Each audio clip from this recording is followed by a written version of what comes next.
Si ça vous regarde, ça nous regarde. Bonjour à toutes et à tous et bienvenue dans votre émission de société. Émission enregistrée comme vous en avez l'habitude en plein cœur du salon Habitat et Bois au centre des congrès d'Épinal. Il vient d'ouvrir ce jeudi matin. L'événement se poursuit jusqu'à lundi inclus. 270 exposants de la construction en général, de la construction bois en particulier bien sûr, de l'équipement et de l'aménagement de la maison à l'intérieur comme à l'extérieur, c'est-à-dire de la chaudière biomasse en sous-sol jusqu'au transat l'été pour la terrasse. L'occasion pour nous de faire le point sur le marché de la construction et de cette envie de bois, bien sûr, qu'il est toujours important de conforter. Avec moi sur ce premier plateau donc, de votre émission de société Ça nous regarde de la semaine, Pierre Mével, bonjour. Bonjour. Vous êtes animateur de réseau à la SCAB des Vosges. Nous sommes ici sur votre stand. Merci de nous accueillir. C'est avec plaisir. Un petit mot, on était précédemment sur le stand de la FIBois. Voilà, cette année, on varie un petit peu les plaisirs. La SCAB, bien sûr, la Société coopérative des artisans du bois. Vous nous en direz quelques mots dans quelques instants. Alain Cartigny, bonjour. Bonjour. Architecte, le cabinet, l'agence Cartigny Canonica, vous êtes installé à Bruyères. On va parler avec vous de commande publique, qui est le gros morceau de votre activité. Et enfin, Gérald Gronemange, bonjour. Bonjour. Responsable Grand Est pour les maisons individuelles chez Maison Socopa. Maison Socopa, un grand nom vosgien au niveau régional, mais aussi au niveau national, parce que vous avez des agences dans d'autres secteurs et quelques marchés, notamment de beaux marchés dans les pays de Savoie, si je ne me trompe pas. Exactement. Vous allez nous en dire également quelques mots. En seconde partie d'émission, nous aurons Martin Sajou du Xylolab, nous aurons Guillaume Lecomte de la menuiserie Lecomte Autoli et Pierre Mével. Vous resterez avec nous pour la seconde partie de l'émission. Allez, donc émission spéciale Salon Habitat et Bois. Je souhaitais introduire cette émission avec déjà une photo, la photo de Thierry France-Lanor, le président de la FIBois Grand Est, l'interprofession de la filière bois, qui nous a quittés le printemps dernier. J'avais eu le plaisir de l'avoir en plateau l'année dernière, dans d'autres saisons également, à d'autres événements. Il était venu en plateau nous parler de cette passion et de cette filière, de cette interprofession donc, du bois au niveau régional, mais aussi au niveau national, parce qu'il était vice-président de FIBois France. Voilà, Thierry France-Lanor, donc de l'entreprise France-Lanor et Bichaton, une référence dans la restauration des monuments historiques. Grosse pensée à ses collaborateurs et à ses proches. Voilà, Thierry France-Lanor, président de la FIBois Grand Est qui nous a quittés. Un petit mot, allez, bien sûr, sur ce salon et sur ce stand. Pierre Mével, nous sommes ici donc, sur votre stand de la SCAB, la Société coopérative des artisans du bois. Voilà, principalement, nous sommes entourés de bois, bien sûr. Bien sûr. Alors, comme vous pouvez le voir, donc, on est une coopérative d'achat de matériaux. Ici, on communique sur la marque de nos artisans, la marque commerciale de nos artisans qui est Artisan Artipôle. C'est pour ça qu'on ne voit pas SCAB autour de ce stand. Le principe, on voit les camions Artipôle qui circulent et qui vadrouillent sur tout le département qui vont livrer et au-delà. Voilà, quasiment tous les jours nos chantiers. Vous allez trouver ici, dans ce cocon, je dirais, tous les cœurs de métier que nous avons. On va passer sur la charpente couverture, on va aller sur la plomberie, sanitaire, chauffage, la maison ossature bois, le paysagisme et la menuiserie agencement dans son grand domaine. Vous êtes évidemment un des exposants les plus importants de ce salon. C'est une référence, ce salon, ça reste une référence et pour vous, évidemment, hors de question de ne pas y être. Oui, alors c'est hyper important pour nous de parler tous les jours de nos artisans, de notre réseau d'artisans. On est là pour leur faire de la publicité, qu'ils trouvent aussi des prospects. C'est très important pour nous. Important, c'est un salon aussi du bois dans le Grand Est qui est porteur. Donc, d'où notre présence conséquente. Et puis de la surface, on en a, c'est pour montrer tous les artisans dans leur fonctionnement, et c'est pour ça d'ailleurs que nous avons des ateliers en fait. Des démonstrations. Voilà, des démonstrations pour qu'on puisse vraiment constater quel est le travail. Alors on n'est pas sur de l'initiation au grand public, mais on est vraiment sur des démonstrations de votre savoir-faire, des matériaux que vous proposez à la vente donc aux artisans qui eux après évidemment démarchent les clients. Voilà, plein de belles choses. On verra tout au long de cette émission et surtout tout au long du week-end jusqu'à lundi inclus ici. N'hésitez pas, rendez-vous, venez sur ce stand de la SCAB pour voir concrètement les matériaux, pour voir concrètement des démonstrations d'isolation, de zinguerie, etc. On en verra quelques images. Alain Cartigny, pardon, j'avais mangé votre prénom. Donc architecte à Bruyères. Oui. Un petit mot sur la commande publique et le marché public, comment vous sentez les choses en ce moment? On sait évidemment qu'au niveau des budgets, alors au niveau de l'État certes, mais aussi dans les collectivités, c'est un petit peu compliqué. Quid du marché de la construction et de la commande publique ces temps-ci? Alors, nous, on a toujours été du côté de la commande publique. Ça représente pratiquement 90% de notre activité. Donc, c'est vrai qu'aujourd'hui, bon, je veux dire, c'est pas que le domaine de la construction qui est touché par des restrictions budgétaires, mais on voit quand même aujourd'hui se développer de plus en plus la restructuration de bâtiments, la rénovation, le réemploi. C'est quand même un secteur qui touche également la commande publique. Et c'est très bien, quoi. Je veux dire, pour nous, c'est... Mais les projets qu'on faisait il y a quelques années, on ne les retrouve pas aujourd'hui. Ouais, des grands projets. On va voir quelques images de la maison de l'habitat et du territoire de la communauté d'agglomération d'Épinal, projet sur lequel vous n'avez pas travaillé directement, hein, je me permets de le préciser. Et voilà, c'était un des gros projets en matière de commande publique, donc commandé justement par la communauté d'agglomération d'Épinal, un bâtiment assez exemplaire évidemment autour du bois, autour des économies d'énergie, avec notamment des panneaux photovoltaïques bien sûr sur le toit, et puis en termes d'autoconsommation électrique, etc. On est dans cet esprit malgré tout, malgré les restrictions budgétaires, on est dans cette volonté de la part des pouvoirs publics d'être exemplaire quand ils lancent des projets. Nous, on est dans la construction bois depuis très très longtemps, puisque le premier projet qu'on a réalisé, c'était l'école maternelle de Dévillers en 1987, et qui à l'époque avait eu déjà le prix architecture, ambiance et énergie. Donc en 87, on parlait déjà de développement durable, d'éco-construction, d'économie d'énergie. Donc depuis, on a bien sûr fait d'autres projets, plus d'une vingtaine de projets en construction bois. Le collège de Pont-à-Mousson, de Blénod-les-Pont-à-Mousson, de Taon-les-Vosges. Et aujourd'hui, disons que cette... je dirais qu'aujourd'hui, malgré tout, on a quand même une tendance à voir la construction uniquement sur le plan comptable.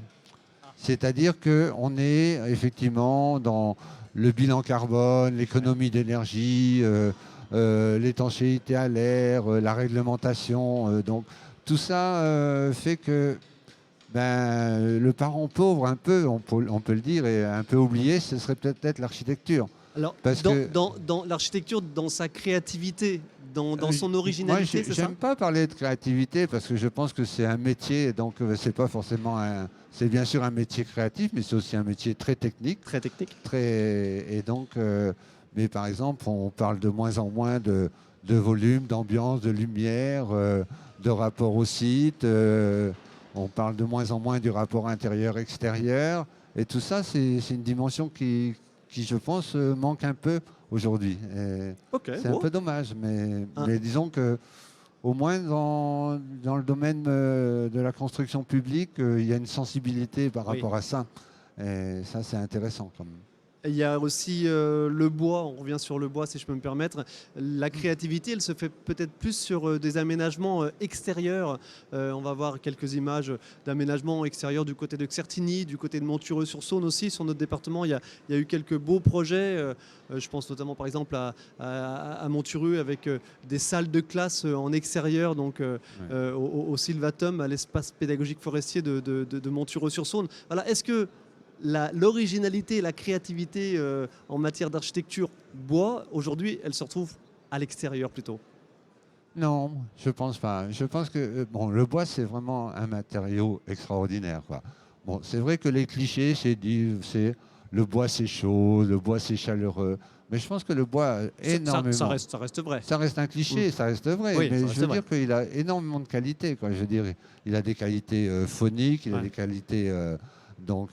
thermique, il a des qualités de durabilité, il a des qualités de structure. Donc avec le bois, on peut tout faire, quoi. Je veux dire, on fait aussi bien de la charpente, de l'ossature, des planchers, des cloisons, des plafonds, des sols. Et à l'extérieur, Je pense que c'est un matériau extraordinaire, mais en même temps, il est très exigeant et il doit être manipulé avec beaucoup de précautions. Ok. Je me souviens toujours. Une certaine fragilité qui demeure. Je veux dire, notre ingénieur Calvi disait tout le temps le bois, ok, mais alors il lui faut des bottes et un chapeau. Hein. Et donc, et c'est vrai qu'en extérieur, bon, le bois, ça exige des savoir-faire, ça exige des choix, des essences très, très pertinentes. Donc moi, j'ai eu la chance de travailler avec des ingénieurs comme Jacques Anglade ou Nicolas Barthès. Donc ils nous ont beaucoup appris. Puis comme j'étais aussi enseignant à l'ENSIB dans architecture, construction bois, donc là, bon, ces questions-là sont abordées de façon très pointue, quoi. Bon, on ressent votre regard exigeant et votre expertise, j'allais dire, voilà, précise en la matière. Alain Cartini, on va reparler de construction publique dans quelques instants. Gérald Gros-de-Mange, pardon, donc pour la maison Socopa, vous partagez quelques analyses rapides du marché de la construction aujourd'hui. Alors, on était sur la commande publique. Avec vous, on va plus évoquer la commande privée, donc les maisons particulières. Un petit mot aujourd'hui, le marché est-il un petit peu atone ou pas? Alors, je partage en partie, puisque dans le groupe Socopa, on a une activité aussi dans le domaine du collectif, où effectivement on répond à des appels d'offres. Et donc à ce moment-là, on répond à des plans et on n'a pas tout le savoir-faire, où on a une certaine demande. Quand on travaille sur la maison du particulier, on a notre expertise, ça fait quand même bientôt 60 ans que Socopa existe. Et derrière cela... Installé à Vanier, je le précise, à Vanier, bien sûr. Évidemment. Le QG. Le QG, effectivement. Et on a une demande quand même de nos clients. Alors, je pense qu'il y a eu l'effet Covid aussi qui a fait tout cet effet-là, mais cette envie quand même intérieur-extérieur est largement demandée. La pièce de vie, le fait d'avoir une continuité vers une terrasse extérieure. Certainement que dans le collectif, c'est pas fait de la même façon, puisqu'on travaille sur des bureaux, on travaille sur des maisons médicales, etc., maisons de santé. Quand c'est le domaine du particulier, où on travaille aujourd'hui plus chez nous qu'avant, suite encore une fois au Covid, il y a cette envie d'aller vers l'extérieur. Donc on déploie des grandes ouvertures, cette envie de continuité. Et il faut donner envie aussi aux gens de profiter de leurs biens, de se sentir bien. Et c'est là que je rejoins mes confrères. C'est la maison bois, il y a ce confort de la maison bois. Et c'est là qu'on met tout cet argumentaire en avant. Justement, on a vu quelques images toutes rapides de quelques-uns de vos projets. On va les revoir et puis, si je peux me permettre, vous allez nous les commenter en live, parce qu'aujourd'hui, quand on parle de maison individuelle bois, eh bien voilà, ce n'est plus, bien sûr, c'est plus le chalet et le bois extérieur. On est sur de la maison qui, comme ça, de prime abord, peut sembler être une maison voilà, en parpaing ou en briques, alors que pas du tout. Bien sûr, l'ossature bois a énormément évolué ces dernières années. Allez, quelques mots justement sur les projets qu'on va voir. Les singularités, la façon de faire, pourquoi ce choix ?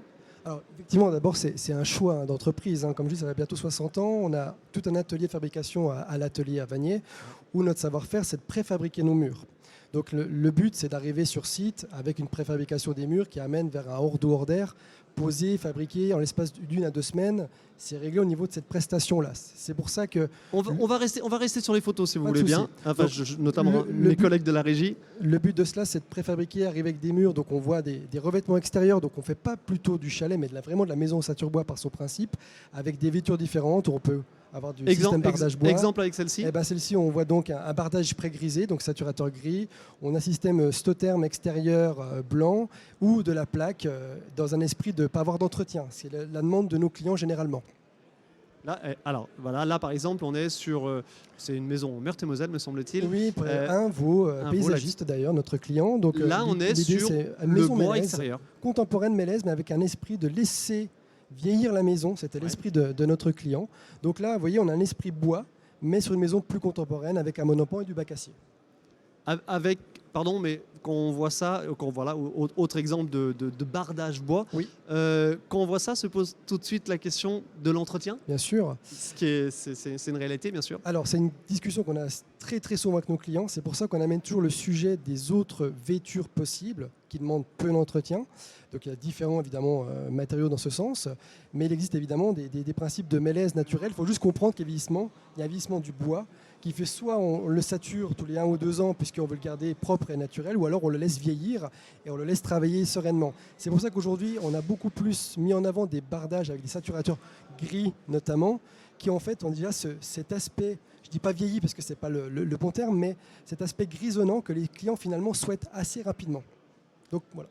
Et on a vu, les premières photos qu'on a vues, on était sur du mur crépi. Oui. Alors expliquez-nous, ça c'est une culture entre guillemets de la maison au Saturbois à avoir.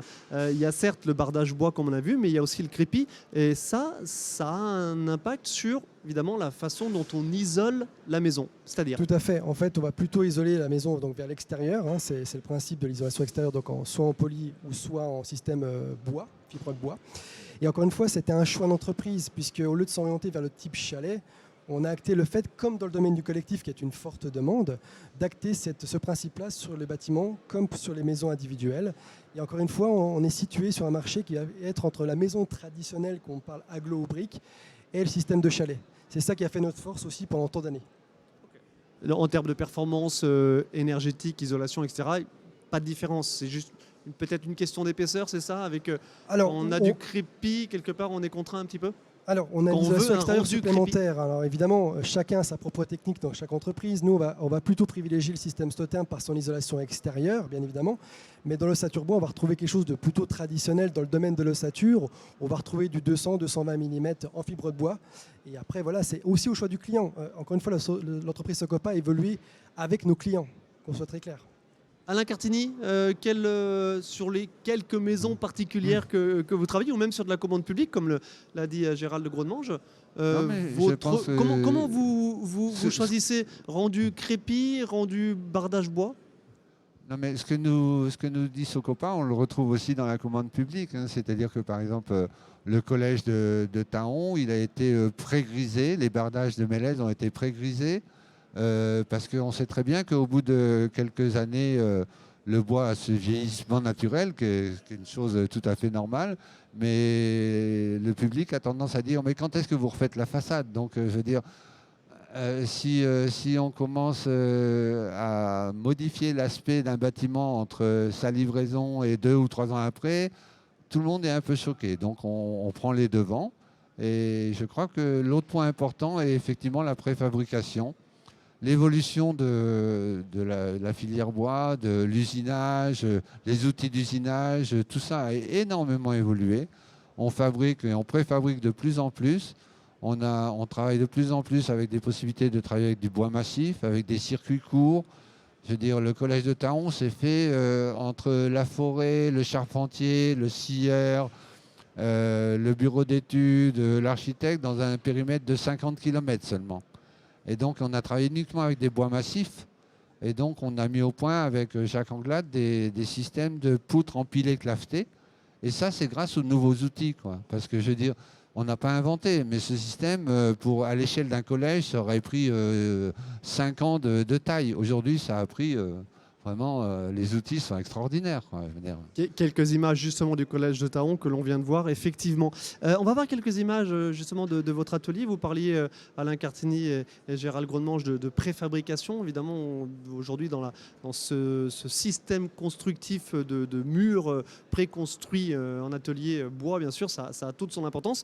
Et ça a sa valeur ajoutée parce que ça permet des chantiers beaucoup plus courts. On va voir quelques images à l'occasion de jeunes qui venaient visiter votre entreprise à l'occasion de l'opération, c'était les coulisses du bâtiment, proposée par la fédération du départemental du bâtiment. Voilà, aujourd'hui, tout le monde travaille comme ça, avec quelques grands noms. Hein. Vous, je peux me permettre de citer Ossabois sur notre département aussi, qui est un grand nom de la préfabrication en atelier. Tout à fait. Alors, il y en a très peu quand même, parce qu'il faut savoir quand même que c'est un atelier qui représente à peu près 8000 m², qui demande quand même évidemment une équipe conséquente pour réaliser tous ces murs-là.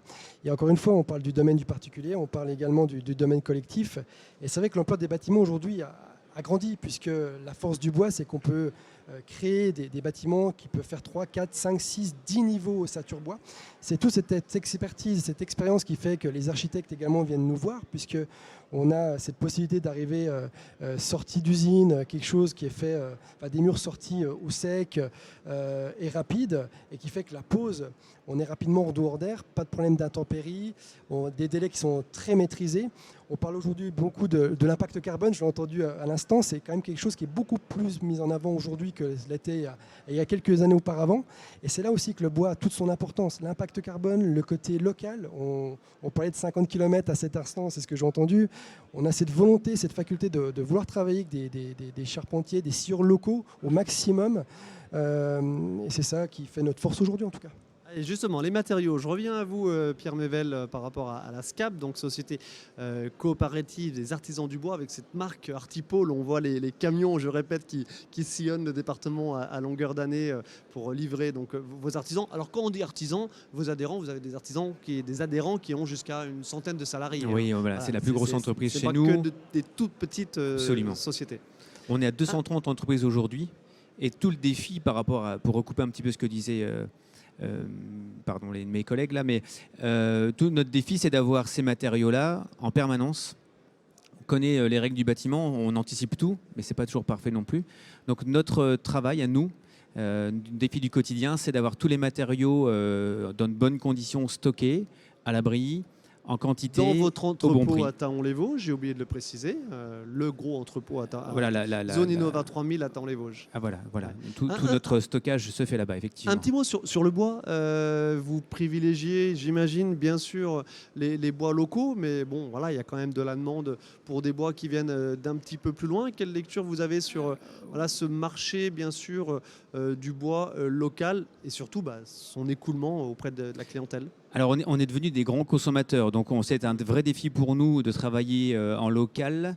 Donc aujourd'hui on a plusieurs acteurs locaux avec lesquels on travaille, donc on parle clairement de scieries. On travaille avec des scieries qui ont même des dominantes sur certaines essences de bois, soit en pin, soit en Douglas, soit en épicéa. Je dirais que le mélèze on l'a un peu oublié quant au volume, c'est très compliqué en source d'approvisionnement, même si on sait quand même en trouver. Donc ça, c'est pour le bois local, sur ce qu'on appelle le frais de sciage, sur les commandes sur mesure. Et puis pour du bois, je dirais un peu plus industrialisé, sur des sections de bois abouté, de lamellé-collé. En local, c'est plus compliqué. Donc on va au plus près. Ça veut dire tout de même la Belgique, la frontière allemande, tant pour donc, le lamellé-collé et les bois aboutés ou contre-collé. Quand on parle de lamellé-collé, je ne peux pas ne pas parler de Weissrock, évidemment, une référence dans le monde de l'industrie du bois donc, à Saulcy-sur-Meurthe, donc a été repris tout récemment par l'entreprise de la société, la PDG de la société Grosbois, je me trompe pas, j'ai mangé le nom de la société qui a repris. Je l'ai pas. Gerbois, ça y est, je l'ai retrouvé, pardon. Quand même, c'est important. La société Gerbois, donc, qui a repris la société Weissrock à Saulcy-sur-Meurthe, affaire à suivre évidemment avec une pépite industrielle du côté de Saulcy en termes de lamellé-collé, avec une expertise et des process unique en France et voire en Europe, évidemment. Elle peut largement concurrencer nos voisins allemands.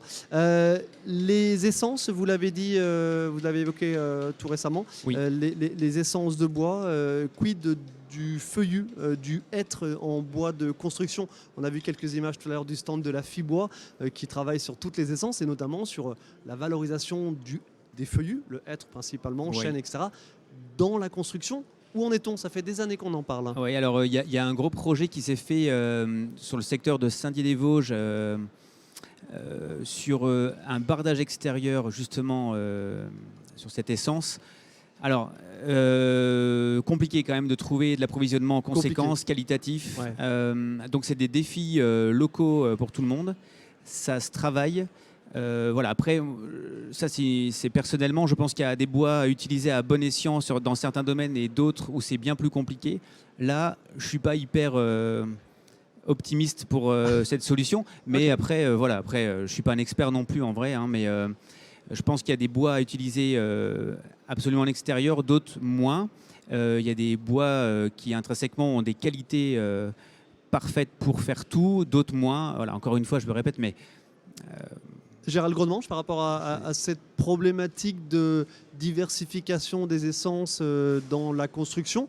Après, j'ai envie de dire, pour le grand public, pour le client lambda, le rendu est le même, mais en termes de filière, en termes d'occupation des sols sur les parcelles forestières, etc., en termes de structuration de tous ces métiers, de ces milliers d'emplois et de ces centaines d'entreprises, ne serait-ce sur la région Grand Est, ça a son importance, parce qu'on voit la crise du scolite a fait des ravages, notamment sur les résineux. Donc voilà, quel regard vous avez sur cette importance de diversification des essences?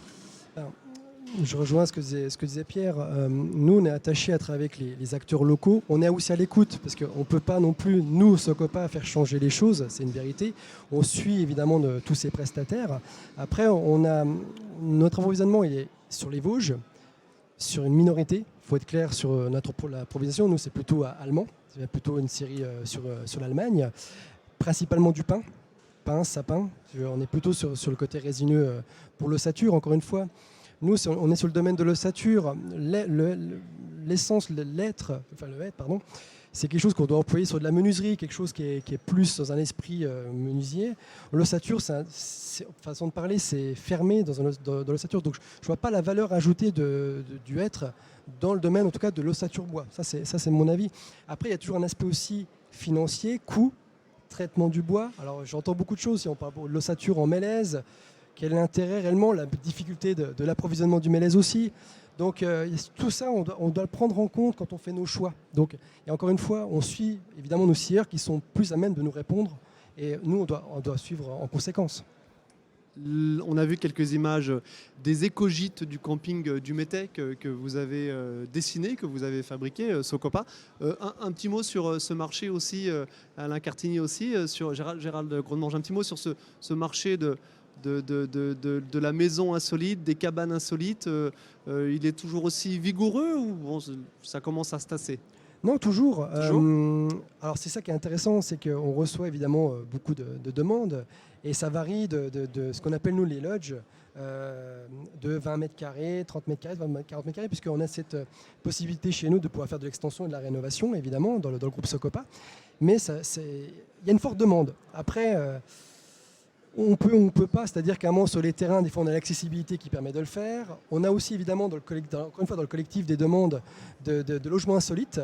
Mais encore une fois, on ne peut pas non plus répondre à tout, parce que je rappelle, et vous l'avez montré vous-même tout à l'heure, on a un atelier de fabrication et on est plus à même à répondre sur de la maison individuelle et sur des grands bâtiments collectifs que sur des plus petites structures.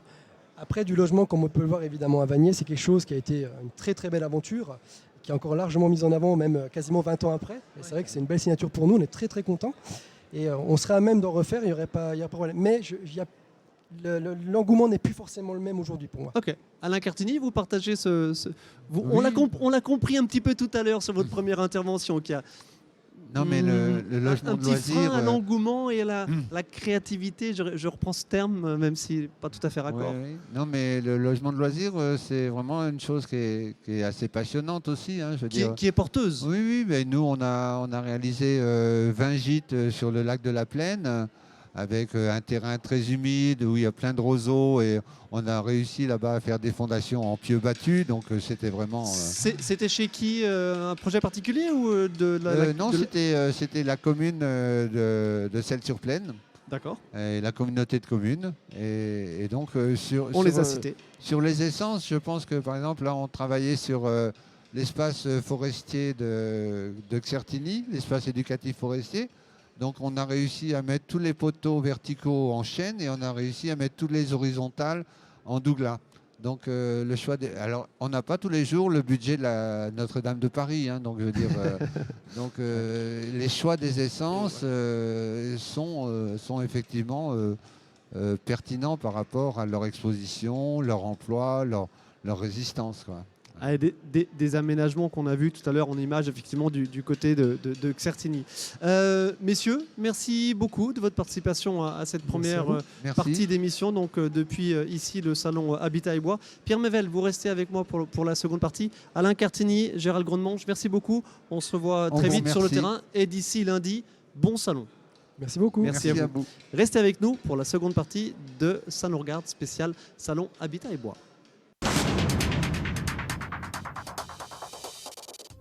Retour sur le plateau de Ça nous regarde spécial Salon Habitat et Bois qui se tient, je réitère, jusqu'à lundi inclus, gratuit pour les moins de 18 ans, entrée 5 € pour le grand public avec quelques 270 adhérents autour de la construction et de l'aménagement intérieur et extérieur. Second plateau avec Guillaume Lecomte, bonjour.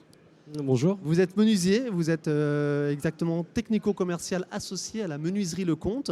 C'est du côté du Tauly. Vous allez nous parler dans quelques instants des actus autour des escaliers et des fenêtres. C'est votre cœur de métier. Martin Sajous, bonjour. Bonjour. Boiseux du Xylolab à Épinal, c'est le nom c'est votre définition que j'ai donnée. Hein. Boiseux, ça vous va ça? Ça me convient. Voilà, vous êtes le responsable bien sûr de l'atelier bois partagé.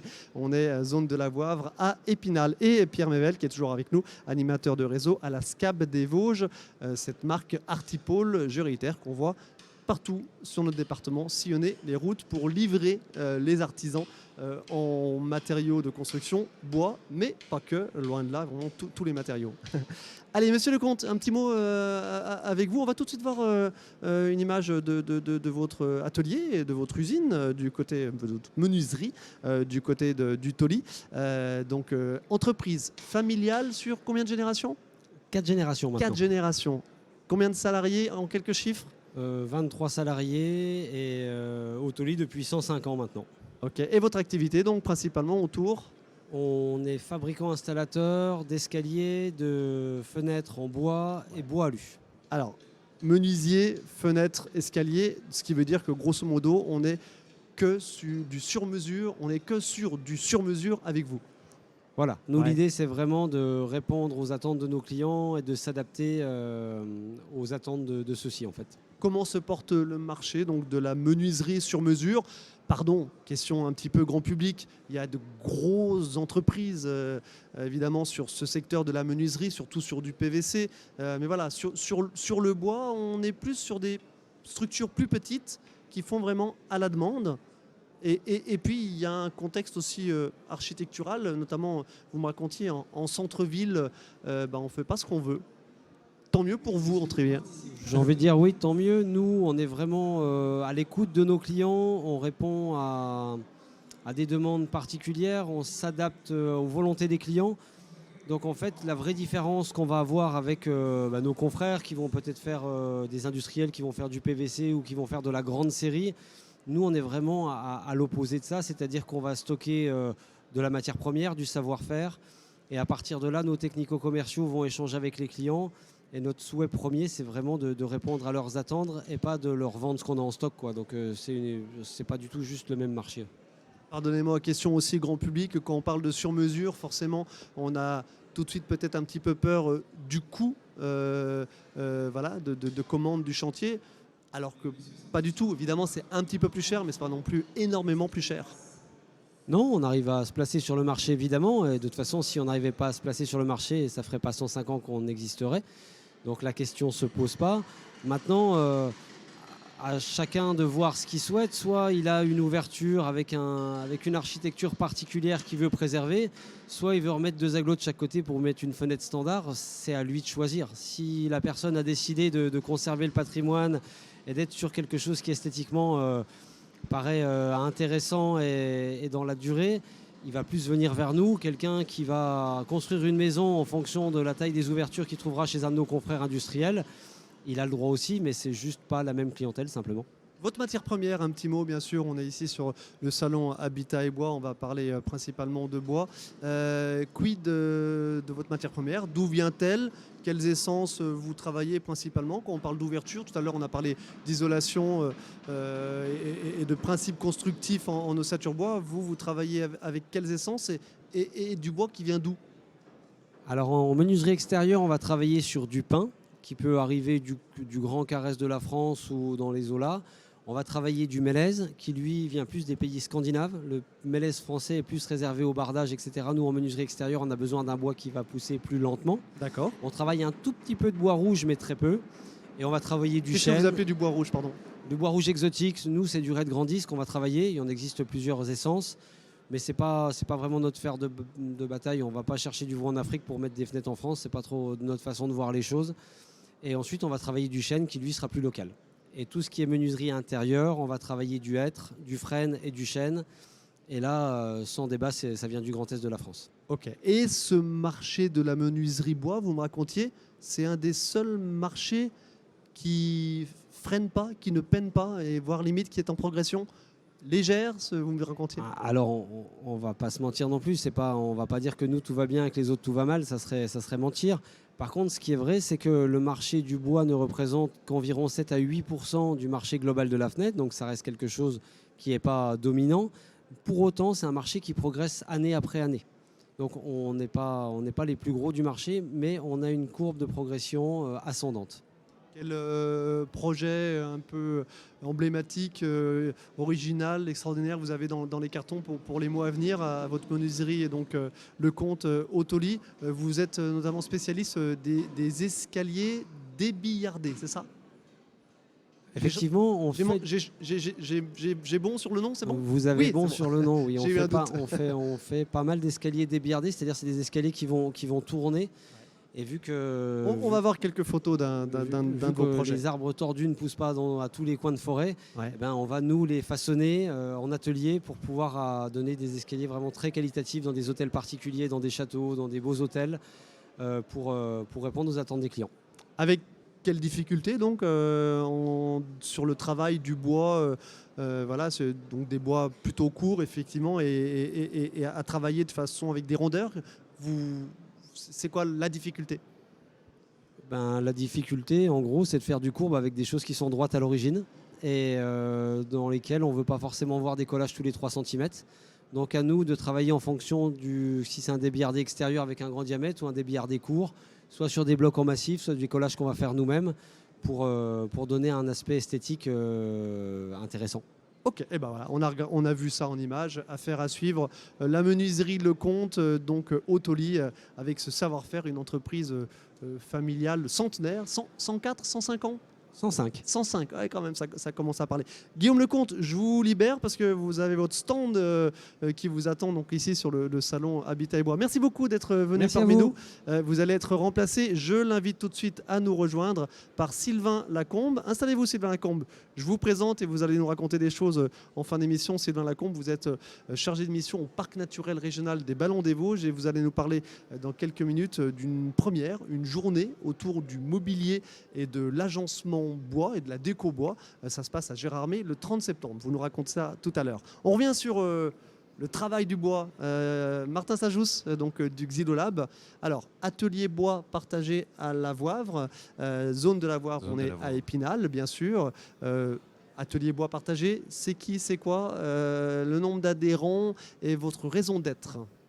Alors notre raison d'être, c'est de simplifier la démarche de fabrication, donner accès au grand public, à tout un chacun, un lieu dans lequel ils vont pouvoir concrétiser leurs idées. Et donc ça passe par amener les gens à matérialiser leurs idées, déjà peut-être sur des plans, sur l'ordinateur, sur des concepts. Et puis ensuite les accompagner dans un atelier vraiment tout équipé de menuiserie, qui est assez polyvalent, qui permet de travailler de la petite charpente légère jusqu'à des tout petits objets d'art en bois, quoi. On voit quelques images de votre... c'était quoi, la 2e, 3e, 4e édition des Printemps du Bois déjà? Alors c'est la 3e, c'était la 3e là, cette année. Mais on avait déjà des événements portes ouvertes avant qui s'appelaient pas pareil. Ok, allez, on le voit en image, on est effectivement sur plusieurs types d'artisanat, mais votre raison d'être, c'est le cas de le dire, c'est aussi d'insuffler une certaine culture du travail du bois. Vous sentez que ça prend au fil des ans maintenant? Je pense que de toute façon, dans les Vosges, comme ailleurs, d'ailleurs, ce loisir créatif, si on va parler plutôt des particuliers, était déjà assez présent, mais peut-être présent plus chez les gens qui avaient la capacité de s'équiper, parce que c'est un coût important. Là, ce qui arrive avec ce qu'on propose, c'est un lieu qui est public et qui permet vraiment à tout à chacun, pour des coûts bien réduits, d'accéder à tout ça, quoi. Et alors, parce que l'idée, c'est de mettre à disposition du matériel de former vos adhérents pour qu'ils aient un accès donc, à votre atelier et aux machines en accès libre ou encadrées par vos collaborateurs. Tout à fait. Et je rajouterais aussi que voilà, dans cette démarche de simplifier la création, on va les aider à préparer leur projet. On va pouvoir leur fournir la matière s'ils ont besoin. Donc nous, on est aussi, on a un réseau de fournisseurs qui est le plus local possible. Et puis depuis quelques années maintenant, on travaille aussi avec la SCAB, qui est un grand partenaire maintenant sur notre logistique de fourniture. Et puis par la suite, aider les gens à manipuler leurs pièces sur les machines, à concrétiser leurs projets dans les meilleures conditions, quoi. Un petit mot sur le coût de tout ça. Enfin, c'est une adhésion annuelle et puis un accès au coup par coup, à l'heure, on va dire, de l'atelier. Donnez-nous un ordre d'idée. Ça coûte combien si on veut être adhérent au Xylolab? L'abonnement qui est le plus utilisé, hein, donc nous on fonctionne maintenant avec des abonnements, ce qui se voit beaucoup dans plein d'autres filières, des abonnements mensuels qu'on peut arrêter quand on veut, qui se renouvellent automatiquement. Qui coûte Celui qui est le plus pratiqué, c'est à 89 € par mois, et ça permet de venir jusqu'à 6 jours par mois, donc ce qui est quand même conséquent. Ok, et si on nos limites en termes d'utilisation, on est à combien? On est à 313 € et aujourd'hui on est plus sur des formules qui sont utilisées par des professionnels ou des gens qui ont beaucoup de temps spontanément. Mais Ok. Bon, allez, cette culture du bois insufflée donc au travers des ateliers et aussi et surtout des animations grand public proposées par le Xylolab, atelier bois partagé, zone de la Voivre à Épinal. On reste un exemple au niveau national avec ce bâtiment, donc l'hôtel Innovation Bois, je réitère, piloté par la communauté d'agglomération d'Épinal. tout à fait, c'est une initiative qui n'a pas beaucoup d'équivalent. Alors certaines initiatives à travers la France, je pense à Marseille, à Bordeaux, à Nantes, peuvent ressembler un petit peu, mais dans des bassins de population qui sont très différents. Ouais. Et ici, il y a aussi cette volonté politique d'avoir soutenu ce projet-là, et donc d'être un lieu public à l'image de la piscine olympique ou de la bibliothèque, quoi. Et qu'est-ce que vous avez dans les cartons, pareil, en termes d'animation ou en termes de développement d'activité pour les mois, les années à venir? Actuellement, on relance de nouvelles séries d'animations, hein, ça pour les grands publics, pour plutôt des gens qui vont chercher un moment partagé pour fabriquer une petite chose. Ouais. Un moment festif aussi. Ouais, tout à fait, l'occasion. pourquoi pas. Vous joignez toujours l'utile à l'agréable. Tout à fait. Et ce qu'on est en train de développer, là, on est en train de devenir, on est centre de formation depuis cet été et on travaille à monter des formations un petit peu plus approfondies sur des compétences métiers à destination de particuliers en réorientation ou autres, et aussi à destination des entreprises pour travailler l'accès aux outils numériques. Pierre Mével, vous avez des adhérents aujourd'hui à la SCAB des Vosges, donc je réitère, une société coopérative des artisans du bois, qui sont passés par le Xylolab et qui aujourd'hui volent de leurs propres ailes autour du bois. Absolument. Ouais. On a un adhérent qui a fait partie de la couveuse, hein, c'est bien comme ça qu'on dit. Je crois que c'est 2 ans qu'il a fait chez vous. En moyenne, c'est ça. Ouais, c'est ça. Et il a adhéré il y a 1 an. Et ça roule, je dirais. C'est quelqu'un qui est dans les valeurs, en tout cas, de la coopérative et avec qui on travaille bien. On va le citer. Qu'est-ce qu'il fabrique? Alors, c'est agencement ou ébénisterie. Ok. Pour vous donner, donc c'est LC. Et il est aujourd'hui sur Dommartin-les-Remiremont. Et là, je crois qu'il attaque une porte d'église en rénovation. Entre autres, je crois qu'il était il fait beaucoup de bois massif, des très belles réalisations. Et là, donc, je pense que c'est un super projet pour lui parce que les portes d'église, c'est un peu mythique comme exercice. Et voilà, il est très enjoué à démarrer ce projet. Ouais. Ok, voilà, un écosystème, une organisation sur notre territoire, sur la communauté de l'agglomération en particulier, mais un petit peu partout sur le département, autour de cette filière bois avec des établissements de formation d'excellence. Je pense bien sûr à l'IFOL-le-Grand notamment, autour du mobilier, et puis voilà, des ateliers bois partagés comme le Xylolab du côté de la zone de la Voivre. Pierre Mével, on reste avec vous pour quelques, j'ai envie de dire, démonstrations véritablement sur ce salon Habitat et Bois de travaux. Qu'est-ce que vous nous proposez là? Vos hommes vont s'activer dans les secondes qui viennent, parce que c'est l'idée, c'est l'intérêt de ce salon, c'est de voir véritablement de la démonstration pour ceux qui n'ont pas l'occasion d'aller sur des chantiers. Oui, quelque chose de singulier. Alors, on a justement sur ce qui est singulier, on va avoir une démonstration de soudage de parties zinguées et puis un soufflage d'isolant en vrac qui se fait notamment dans des combles non habités, par exemple. La partie zinguée, donc là on est sur de la charpente couverture. Comment se porte cette activité? Et là on est à mi-chemin quoi, entre du gros œuvre et du métier d'art? Alors nous on a beaucoup de couvreurs charpentiers qui sont essentiellement sur la rénovation, qui font un petit peu de neuf mais beaucoup de rénovation. Et c'est un métier où il y a du travail, où un toit il est à rénover au bout d'un moment. Donc on a aussi des entreprises qui sont quand même qui ont une bonne réputation, qui sont sérieuses, et donc sur le secteur vosgien, mais aussi de Meurthe-et-Moselle, et un petit peu plus en périphérie. Mais en tout cas, oui, il y a matière à faire et il y a des très beaux projets qui se font notamment. Et donc des emplois à pérenniser, voire à créer. J'irai au-delà de ça, c'est qu'aujourd'hui, parmi nos adhérents, on a une demande d'embauche qui est énorme. Alors nous, on ne peut pas directement faire les choses, mais je dirais qu'on est dans un système où on manque tout de même de main-d'œuvre sur les toits, en menuiserie, tous les domaines, sincèrement. Ok, allez, on va voir quelques images. Nicolas Aubel, je vois qu'il se prépare pour faire une image des différents types de couvertures. Allez, non, il prend la direction de la cardeuse. Ça, c'est l'autre atelier, c'est l'atelier d'isolation. Allez, racontez-nous un petit peu ce poste de travaux. Alors, en fait, on a Antoine qui va mettre en route la machine. Et l'objectif, donc, c'est de rendre un isolant qui est en vrac, donc dans des sacs compressés. Mettez votre main un petit peu plus haut sur le micro, pardon, sinon ça coupe. Pardon. Tenez le micro un petit peu plus haut. Voilà. Donc, on a donc un isolant qui est donc compacté, que l'on va mettre dans une machine qui le libère, qui le décompacte. Décompacte, oui, je ne sais pas le mot, mais je suis désolé. Et donc, après, on souffle cela et en fait, on va mettre un peu plus d'isolant sur le principe qui va se tasser un petit peu. Mais l'objectif de ce système, c'est quelque chose qui est rapidement fait, qui va être performant et un isolant biosourcé en l'occurrence, puisque c'est de la fibre de cellulose. Ok, là, on utilise aussi le terme watt de cellulose. Watt aussi, oui. A priori, la machine est un petit peu grippée, je ne sais pas. Il faut juste la démarrer. Ah, il faut juste la démarrer. On n'a pas vu la matière qui est éjectée.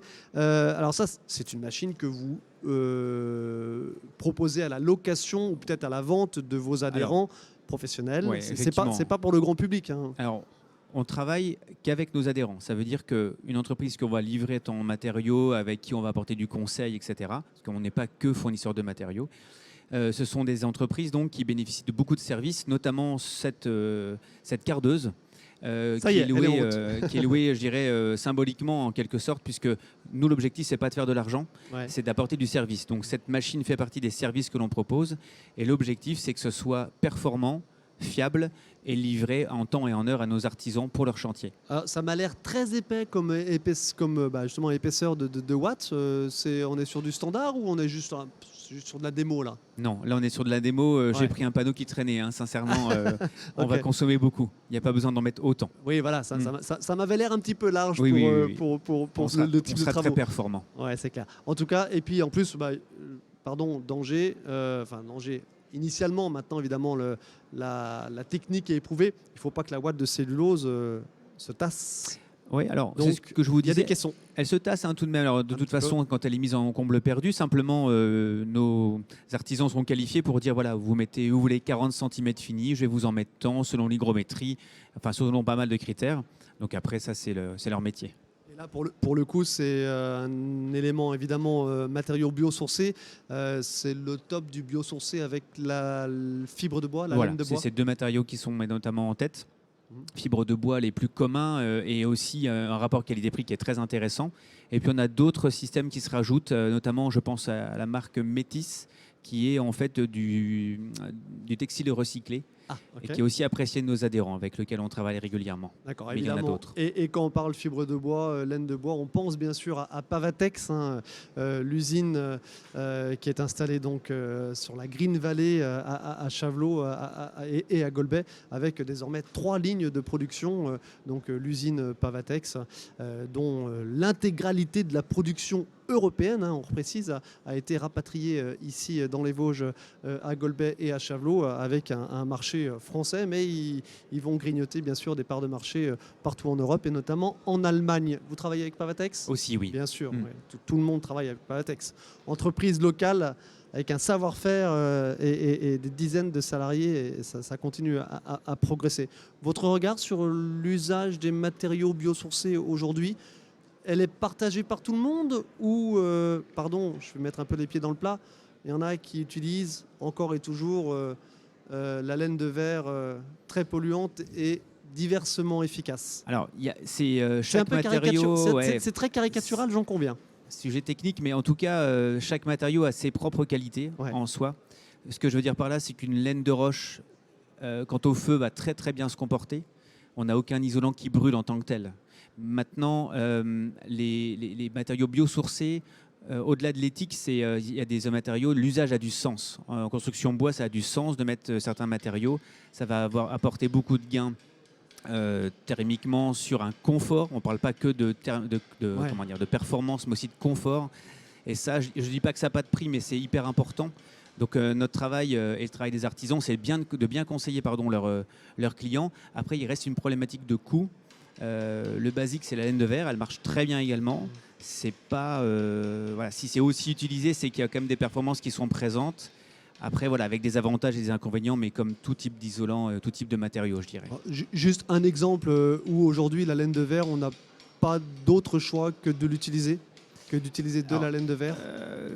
Finalement, c'est le rapport qualité-prix en fait. Non, c'est le rapport qualité-prix qui est imbattable, clairement. Ok. C'est une performance et un prix qu'on ne trouve pas ailleurs. Mais c'est un isolant qui ne fera pas tout. Donc après, c'est des choix à faire. Extra. Merci beaucoup Pierre Mevel. Et on continue de voir quelques images de ces ateliers de démonstration ici vraiment.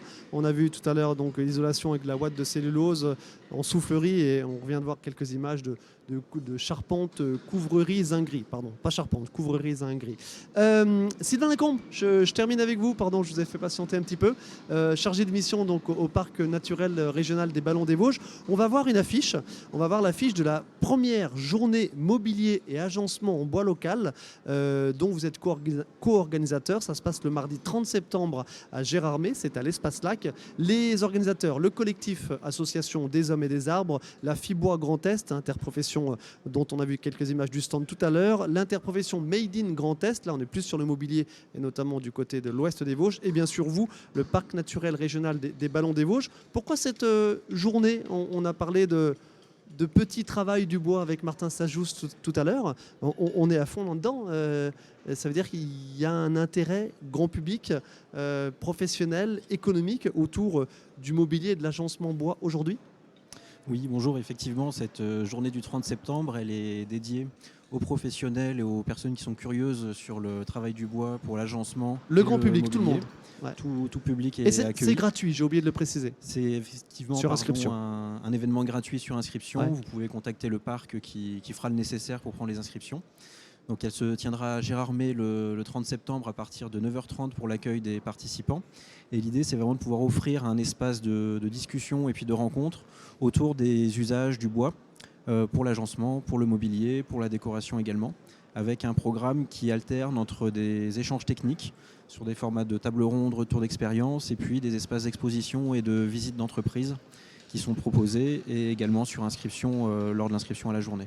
Qu'est-ce que dit l'organisation d'une telle journée sur notre département et à Gérardmer aujourd'hui parce que c'est marqué design en bois local, ça on l'a évoqué, et de réemploi. On est aussi sur toutes ces thématiques transversales évidemment d'éco-responsabilité aujourd'hui, c'est ça?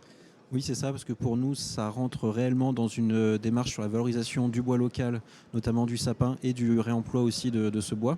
Parce qu'il y a énormément de bois qu'on peut réutiliser et on aura une belle intervention d'un menuisier ébéniste qui a toute une micro-filière de réemploi de bois massif pour là plutôt du parement. Voilà, mais c'est effectivement un sujet qui monte chez nous, le réemploi également. Vous attendez combien de personnes? Pour le moment, on mise sur une quarantaine de personnes. Ouais. Il reste de la place, on peut encore s'inscrire. Bon, grâce à nous, il y aura plein de monde, plein de grand public qui va s'intéresser à ça. C'est ça, et on a déjà du coup une quinzaine d'exposants qui seront présents, qui ont confirmé leur participation. Ok. Donc à retrouver à la Villa Bon Plaisir, donc c'est attenant à l'espace lac à Gérardmer, à partir de 9h30 pour l'ouverture des portes. Et à 15h30, il y a des visites d'entreprise, vous en avez parlé. Je vais les citer. La graniterie Petit Jean. Alors là, on n'est pas sur le bois, mais on est sur les matériaux de construction, évidemment, local et pérenne, la pierre. La scierie Mathieu, bien sûr, à Axon-Rue-Longemer. Et l'ébéniste Gérard Agencement. Ça, c'est à la Bresse. Eh bien, écoutez, nous y serons assurément. Donc, sur cette première journée mobilier et agencement en bois local, ça se passe le mardi 30 septembre à Gérardmer.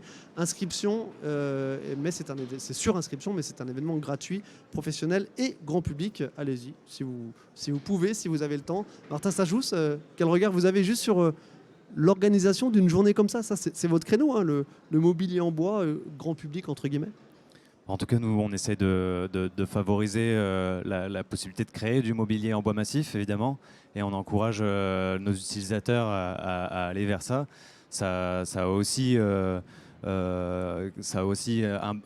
entraîne aussi un besoin, le besoin de connaissances, de rigueur dans la manière de faire, et également souvent un besoin de temps, parce que ça prend plus de temps à réaliser, hein, du beau mobilier en bois massif. Ouais. Mais c'est aussi quelque chose qui est beaucoup plus riche. Émotionnellement parlant aussi. Oui, tout à fait. Ça participe à cette culture autour du bois et ça peut donner du sens à un achat. On a une relation avec une matière vivante, hein, donc c'est quand même important. C'est très riche de réaliser des choses en bois massif. Et ben voilà, l'illustration encore avec un nouvel événement sur notre département. Merci beaucoup Sylvain Lacombe, merci beaucoup Martin Sajous et merci beaucoup Pierre Mével. Nous étions ici sur votre stand, donc votre stand de la SCAB, la Société coopérative des artisans du bois, donc installée à Thaon-les-Vosges. Avec combien d'adhérents? Je vous ai demandé tout à l'heure. 230 entreprises à ce jour. Mais on est à constante évolution en fait. C'est le principe d'une coopérative. Certes. Et avec une bonne petite référence au niveau national aussi. On vous regarde un petit peu, on regarde ce qui se passe dans les Vosges pour. Oui, on est ailleurs. 50 coopératives en fait en France, essentiellement développées sur l'Ouest, mais on a aussi, on se bat bien dans l'Est avec 6 coopératives dans le Grand Est. Ouais. Ok, la technicité et l'expertise bois dans les Vosges, elle demeure. Absolument. Yes. Eh ben, écoutez, évidemment, des démonstrations ici encore tout au long du week-end et jusqu'à lundi inclus sur ce stand de la SCAB. Merci à tous les trois. Bonne continuation. On se revoit rapidement sur le terrain.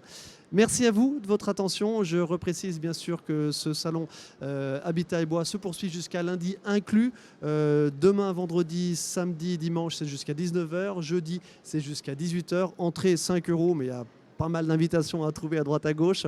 Et puis c'est gratuit aussi et surtout pour les moins de 18 ans. Venez ici discuter avec les exposants sur vos projets de travaux, de rénovation ou de construction, vos travaux d'aménagement. Et puis on n'a pas parlé de l'atelier Touchons du bois où il y a notamment le Xylolab qui est présent, où là ça sent bon la sciure. Merci à vous de votre attention. Merci à toute l'équipe de Jérémy Combe pour l'installation de ce studio ici en plein cœur du salon Habitat et Bois. Et je vous souhaite une bonne semaine. On se retrouve la semaine prochaine pour une nouvelle émission.